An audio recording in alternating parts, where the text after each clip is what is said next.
Good morning students. మనం fourth semester ఫిజిక్స్లో second BSc fourth semester ఫిజిక్స్లో థర్డ్ చాప్టర్ కంప్లీట్ చేసుకున్నాం కదా. థర్డ్ చాప్టర్లో మనం Joule Kelvin effect per van der Waals gas. So van der Waals ఈక్వేషన్కి మనం జౌల్ కెల్విన్ ఎఫెక్ట్ నేర్చుకున్నాం కదా. సో ఇప్పుడు వచ్చేసి ఈరోజు టాపిక్ వచ్చేసి మనకి fourth unit. So unit number 4 లో టెంపరేచర్ ఫిజిక్స్. సో ఫోర్త్ యూనిట్లో మనకి లో టెంపరేచర్ ఫిజిక్స్లో లాస్ట్ మనం డిస్కస్ చేసుకున్న థర్డ్ చాప్టర్లో జౌల్ కెల్విన్ ఎఫెక్ట్ డిస్కస్ చేసుకున్నాం కదా. సో ఇందులో వచ్చేసి ఫస్ట్ టాపిక్ అది Joule Kelvin effect, porous plug experiment and Joule Kelvin expansion, distinction between adiabatic and Joule Thomson expansion. So ఆ రెండు topics Joule Kelvin effect, porous plug experiment, Joule expansion, distinction between adiabatic and Joule Thomson expansion. So Joule ఎక్స్ప్రెషన్కి, అడియాబాటిక్ ఎక్స్పాన్షన్కి, Joule Kelvin ఎక్స్పాన్షన్కి differences. So next వచ్చేసి expression for Joule Thomson cooling, liquefaction of helium. So next expression for Joule Thomson cooling. So joule Thomson cooling కూడా మనం third చాప్టర్లో అక్కడ వచ్చింది మనకి. జౌల్ థామ్సన్ కూలింగ్ మనం ఒకటి చెప్పుకున్నాం. ఓకేనా. నెక్స్ట్ వచ్చేసి liquefaction of helium, Kapitza's method. So ఇక్కడ ఇందులో మనకి main important liquefaction of helium and Joule Kelvin effect, porous plug experiment. ఓకేనా. ఆ రెండు టాపిక్స్ మీద మనం కాన్సన్ట్రేట్ చేయాలి. So next adiabatic demagnetization and production of low temperatures. ఓకేనా. సో ఈరోజు టాపిక్ వచ్చేసి మనకి Joule Kelvin effect, porous plug experiment. So Joule Kelvin effect and porous plug experiment.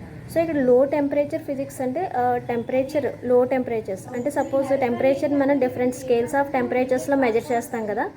So అక్కడ different scales of Fahrenheit, Celsius తీసుకుంటే minimum temperature 0 degrees, maximum temperature 100 degrees. ఓకేనా. Upper scale, upper fixed point, lower fixed point తీసుకుంటే 0 and 100. So lower fixed point 0, upper fixed point 100 Celsius scale of టెంపరేచర్లో. అలాగే Fahrenheit scale of టెంపరేచర్లో -212. ఓకేనా. 32 -32 లో temperature, -32 ఫారెన్హీట్స్. ఓకేనా. -212 upper fixed point. So అలా మనకి 0 అంటే ఐస్ క్యూబ్ ఉంది కదా, ఐస్ క్యూబ్ యొక్క టెంపరేచరే తక్కువ టెంపరేచర్ అని ఒక ఇయర్ వరకు మనం సైంటిస్టులు అనుకునేవాళ్ళు అనమాట. చాలా కంట్రీస్లో సైంటిస్ట్స్ లో అంటే మినిమం టెంపరేచర్ 0నే, ఐస్ టెంపరేచర్ మినిమం టెంపరేచర్ అనుకో. తర్వాత సైంటిస్ట్స్ చాలా ఎక్స్పెరిమెంట్స్ కండక్ట్ చేసిన తర్వాత ఇక్కడ కామన్ సాల్ట్ని మనకి ఐస్ క్యూబ్తో మిక్స్ చేసినప్పుడు ఇంకా తక్కువ టెంపరేచర్ అనేది ఫామ్ అవడం కూడా అబ్జర్వ్ చేస్తారనమాట. సో అంటే ఇక్కడ సాల్ట్ని తీసుకొచ్చి ఐస్తో మిక్స్ చేసినప్పుడు అది కూలింగ్ -18 degrees వరకు ఉంటుంది. ఓకేనా. సో అప్పుడు వాళ్ళు ఎక్స్పెరిమెంట్స్ కండక్ట్ చేసినప్పుడు -22 degrees వరకు దాన్ని ఫైండ్ అవుట్ చేశారు. సో తర్వాత కెల్విన్ లీస్ట్ టెంపరేచర్, లో టెంపరేచర్ అనేది -273. ఓకేనా. కెల్విన్ స్కేల్ టెంపరేచర్కి వచ్చేసరికి. సో అలా మనకి టెంపరేచర్, లో టెంపరేచర్స్ అంటే లో టెంపరేచర్ని ఎలా ప్రొడ్యూస్ చేస్తాం. ఓకేనా. సో ఆ మెథడ్స్ అన్నీ ఇక్కడ వస్తాయన్నమాట. సో ఇందులో ఫస్ట్ టాపిక్ వచ్చేసి మనకి Joule kelvin, porous plug experiment. So Joule Kelvin effect గురించి మనం ఆల్రెడీ చెప్పుకున్నాం కదా. జౌల్ కెల్విన్ ఎఫెక్ట్లో సో మనకి మన gas transfers from high pressure to లో ప్రెషర్, హై ప్రెషర్ నుంచి లో ప్రెషర్కి ట్రాన్స్మిషన్ జరిగినప్పుడు ఏం జరుగుతుంది, అక్కడ టెంపరేచర్లో చేంజ్ అనేది మనం అబ్జర్వ్ చేస్తూ ఉంటాం. సో ఆ టెంపరేచర్లో చేంజ్ అనేది రావడాన్ని మనం జౌల్ కెల్విన్ ఎఫెక్ట్ అని చెప్పుకున్నాం. ఓకేనా. when a gas under a high pressure at constant pressure and at constant pressure region is passed through porous plug. So ఇక్కడ పోరస్ ప్లగ్ అంటే like cotton or wool material లాంటిది అనమాట. ఓకేనా. So already అక్కడ చెప్పుకున్నాం కదా మనం థర్డ్ యూనిట్లో, దాన్ని మనం జౌల్ థామ్సన్ ఎఫెక్ట్ అండి. సో ఇక్కడ పోరస్ ప్లగ్ ఎక్స్పెరిమెంట్. సో ఇక్కడ పోరస్ ప్లగ్ ఎక్స్పెరిమెంట్ చూస్తే కనుక డయాగ్రామ్ చూడండి ఒకసారి, దాన్ని చూపిస్తాను మీకు. సో ఇక్కడ పోరస్ ప్లగ్ ఎక్స్పెరిమెంట్లో మనం ఏంటంటే దాన్ని యూజ్ చేసి మనం హై టెంపరేచర్ నుంచి లో టెంపరేచర్కి లిక్విడ్ ట్రాన్స్మిట్ చేసినప్పుడు. ఓకేనా. సో ఇక్కడ పోరస్ ప్లగ్ ఎక్స్పెరిమెంట్లో the experiment consist of thermally insulated cylinder PQ. ఓకేనమ్మా. సో ఇక్కడ థర్మల్లీ ఇన్సులేటెడ్ సిలిండర్, సపోజ్ ఇది సిలిండర్ అనుకున్నాను, PQ అనే cylinder. Thermally insulated cylinder PQ containing porous plug is provided with 2 pistons. This is porous plug. It is provided with 2 pistons. These are the 2 pistons. ఓకేనమ్మా. So ఇక్కడ 2 pistons, ఒక piston ఏ అనుకున్నాను, ఒక piston B అనుకున్నాను. The porous plug separates the cylinder into 2 parts. So ఇక్కడ ఈ plug ఏం చేస్తుంది, ఈ సిలిండర్ని 2 పార్ట్స్ కింద సపరేట్ చేస్తుంది. ఓకేనమ్మా. సో అంటే ఇక్కడ సమ్ గ్యాస్ అనేది అడ్జస్ట్ అయ్యిందంటే ఇక్కడ pressure, volume, temperature P1 V1 T1 అనుకుంటే ఇక్కడ pressure, volume, temperature P2 V2 T2 అనుకున్నాను. ఓకేనమ్మా. సో ఇక్కడ హై ప్రెజర్ ఉందని తీసుకున్నాను, ఇక్కడ లో ప్రెజర్ ఉందని తీసుకున్నాను. ఓకేనమ్మా. సో ఇక్కడ హై ప్రెజర్ నుంచి లో ప్రెజర్కి త్రూ పోరస్ ప్లగ్ వెళ్ళినప్పుడు టెంపరేచర్ T1 నుంచి T2కి చేంజ్ అవుతుంది అనమాట ఇక్కడ తీసుకున్న గ్యాస్. ఓకేనమ్మా.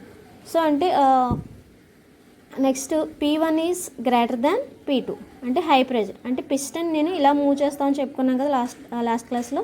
సో పిస్టన్ నేను ఇటుపక్కకు మూవ్ చేస్తున్నాను, ప్రెజర్ ఏమవుతుంది, ఇంక్రీజ్ అవుతుంది. అంటే ఇక్కడ హై ప్రెజర్ ఉంది, పిస్టన్ ఇటుపక్కకు మూవ్ చేస్తున్నప్పుడు ఇక్కడ ప్రెజర్ డిక్రీజ్ అవుతుంది, high pressure to low pressure. Then the temperature changes. So P1 is greater than P2 అనుకుంటే the gas is compressed by moving the piston a towards the porous plug. This piston is moving towards the porous plug. Here pressure increases. Okay, towards the porous plug. So hence P1 is greater than P2. Then the certain mass of the gas passes through porous plug to the lower pressure side. So నేను piston ఇలా move చేస్తున్నప్పుడు ఏమవుతుంది, అది porous plug సైడ్కి ఇలా ఈ పిస్టన్ని నేను ఇలా మూవ్ చేస్తున్నాను. సో మూవ్ చేస్తూ ఉంటే certain gas through this porous plug it will be transferred to this side. ఓకేనమ్మా. సో వెళ్ళినప్పుడు అక్కడ ప్రెజర్ డిక్రీజ్ అవుతుంది. So that is P1 is greater than P2 అవుతుంది. ఓకేనమ్మా. So the molecules of the gas drawn apart and hence suffers a change in temperature. So అలాగే మనకి change in టెంపరేచర్తో పాటు internal energy కూడా change అవుతుంది. ఓకేనమ్మా. So ఇక్కడ ఈ పిస్టన్ మూవ్ చేయడం వల్ల ప్రెజరు, వాల్యూము, టెంపరేచర్తో పాటుగా ఇంటర్నల్ ఎనర్జీ కూడా చేంజ్ అవుతుంది. ఇంటర్నల్ ఎనర్జీని మనం యూతో రిప్రజెంట్ చేస్తాం కాబట్టి U1 U2 U1 నుంచి UTకి చేంజ్ అయింది. ఓకేనమ్మా. సో ఇప్పుడు మనం వర్క్ డన్ తీసుకుంటే అంటే మనం పిస్టన్ మూవ్ చేస్తున్నాం అంటే ఏం జరుగుతుంది, అక్కడ వర్క్ డన్ అనేది జరుగుతుంది. So work done by the piston on the gas. ఓకేనా, ఈ గ్యాస్ మీద నేను పిస్టన్ మూవ్ చేయడం వల్ల వర్క్ డన్ జరుగుతుంది. Work done is equals to మనకి ఫోర్స్ ఇంటూ డిస్ప్లేస్మెంట్. ఓకేనా, ఫోర్స్ని ప్రెజర్ ఇంటూ ఏరియా అని రాసుకోవచ్చు కదా. సో అంటే ప్రెజర్ ఇంటూ ఏరియా ఆ ఫార్ములా అప్లై చేస్తే మనకి వర్క్ డన్కి ఎక్స్ప్రెషన్ ప్రెజర్ ఇంటూ వాల్యూమ్ అని కూడా వస్తుంది. ఓకేనమ్మా. సో అంటే ఇక్కడ వర్క్ డన్ P1 V1 అలాగే పిస్టన్. సో ఇక్కడ gas work done by the gas on the piston. The work done by the gas on the piston. The work done by the piston on the gas is P1 V1. The work done by the gas on the piston is P2 V2. ఓకేనమ్మా. అంటే ఇక్కడ కొంత work జరుగుతుంది, ఇక్కడ కొంత work జరుగుతుంది. Total work done, net work done ఏమవుతుంది, P2 V2 minus P1 V1. ఓకేనమ్మా. ఇది ప్రెజర్ ఎక్కువ ఉంది కాబట్టి ఇది ముందు రాసుకుంటాం. హైయర్ నుంచి లోవర్ తీయాలి కాబట్టి P2 V2 minus P1 V1. ఓకేనమ్మా. So the change in work done is equals to internal energy according to work energy theorem. ఓకేనా. So P2 V2 minus P1 V1 is equals to U1 minus U2. So 1లని ఒక చోట రాసుకుంటే ఇక్కడ P1 V1 minus P1 V1 ఇటు పక్క వచ్చింది అనుకోండి, P1 V1 ప్లస్ U1. ఓకేనా, or U1 plus P1 V1 is equals to U2 plus P2 V2. దాని నుంచి ఏం రాసుకోవచ్చు, P1 V1 is equals to P2 V2 అయితే PV is equals to constant ఎలా రాస్తున్నామో అలాగే U plus PV is equals to constant. This constant is enthalpy. Hence the enthalpy is constant for joule Kelvin effect. ఇది already మనం discuss చేసుకున్నాం, joule Kelvin effect. ఓకేనమ్మా. So ఇక్కడ అన్ని gases కూడా టెంపరేచర్లో change వస్తుంది పోరస్ ప్లగ్ నుంచి పాస్ అవుతున్నప్పుడు. But at ordinary temperatures, so ordinary temperatures దగ్గర మాత్రం ఎక్సెప్ట్ హీలియం, హైడ్రోజన్ గురించి చెప్పుకున్నాం కదా. హీలియం, హైడ్రోజన్ మాత్రం టెంపరేచర్ చేంజ్, అంటే హీలియం ఏమో కూలింగ్ ఎఫెక్ట్ని ఎగ్జిబిట్ చేస్తుంది, హైడ్రోజన్ ఏమో హీటింగ్ ఎఫెక్ట్ని ఎగ్జిబిట్ చేస్తుంది. ఓకేనా. సో ఇక్కడ the change in temperature is directly proportionals to the difference in pressure on both sides of the plug. So ఇక్కడ టెంపరేచర్ అనేది చేంజ్ అవుతుంది అన్నాం కదా. సో అక్కడ the change in temperature is directly proportionals to the difference in the pressure on both sides. అంటే ఈ ప్రెజర్ని difference చేయడం అంటే delta T is equals to P2 minus P1 అనమాట. ఓకేనమ్మా.